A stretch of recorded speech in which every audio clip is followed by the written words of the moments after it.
yang ingin bertanya duluan. Oke, Prof. Mengenai berita di luar sana nih, Prof, yang mengatakan bahwa profesor yang memegang asuransi dari Gala. Seperti apa nih, Prof? Semua dana dan lain sebagainya katanya ada di Profesor Bambang. Profesor, klarifikasinya seperti apa? Ya sebenarnya kemarin itu sudah saya terangkan ya sama kepada media juga. Jadi memang kronologis dari awal memang saya yang mendaftarkan Vanessa untuk ikut asuransi itu ketika dia berada di dalam tahanan, yaitu di Medaeng, pada posisinya pada saat itu di Medaeng. Nah terus ketika terjadi kecelakaan itu orang asuransi juga nanyain saya. Ya saya bilang sesuai dengan apa yang ada di polisnya saja. Karena yang di polisnya itu pada saat itu adalah Pak Dodi, ya Pak Dodi penerima manfaat daripada asuransi itu. Ya sudah itu aja. Terus Pak Dodi kita suruhlah untuk melengkapi berkas, mencairkan dana asuransi tersebut. Setelah cair, kebetulan saya saat itu lagi sakit ya, opname di salah satu rumah sakit di Jakarta. Terus saya minta sama Pak Dodi untuk jangan dipakai uang itu sebelum perkara-perkara ini selesai. Kemudian nantinya kalau memang itu ada juga haknya Pak Dodi, ya saya khususnya kepada Pak Dodi meminta untuk dibagi dua nantinya, sebagian pada Gala, sebagian buat Pak Dodi. Alhamdulillahnya Pak Dodi nurut.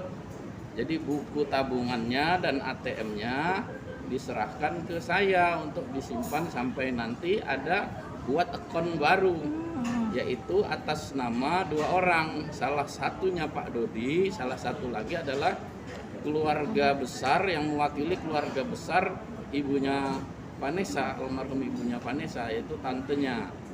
Kemudian pada saat sebelum bulan puasa itu tantenya masih sakit, jadi belum bisa ke Jakarta untuk mewakilin keluarga besarnya. Akhirnya saya putuskan ya sudah, habis Lebaran saja. Nah dalam waktu dekat inilah mungkin antara Pak Dodi dan tantenya nanti membuat akun baru. Saya rasa itu aja sih, sederhana.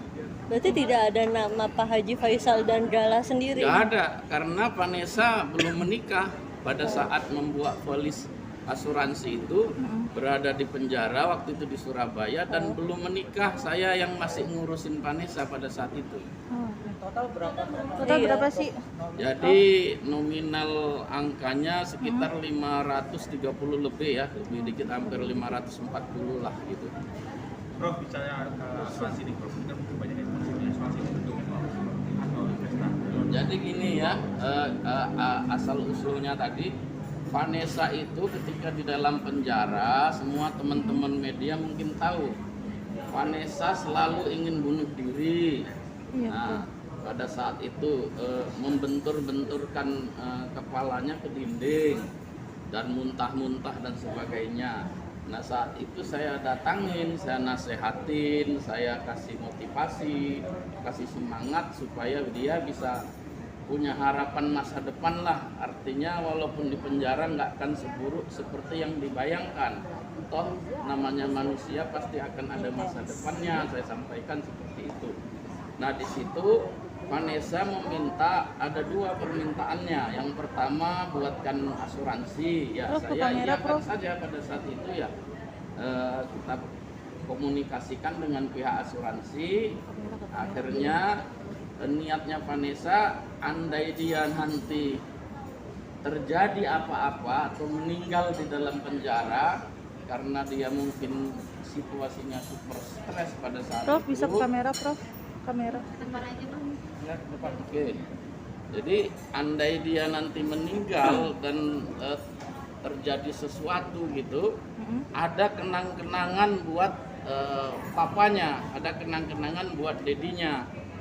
Dia minta izin kepada saya bahwasanya nanti penerima manfaat asuransi itu adalah dedinya. Ya saya bilang ya iya aja, nggak ada masalah, saya bilang gitu. Akhirnya ditulislah nama Pak Dodi Sudrajat di polis itu. Itu tidak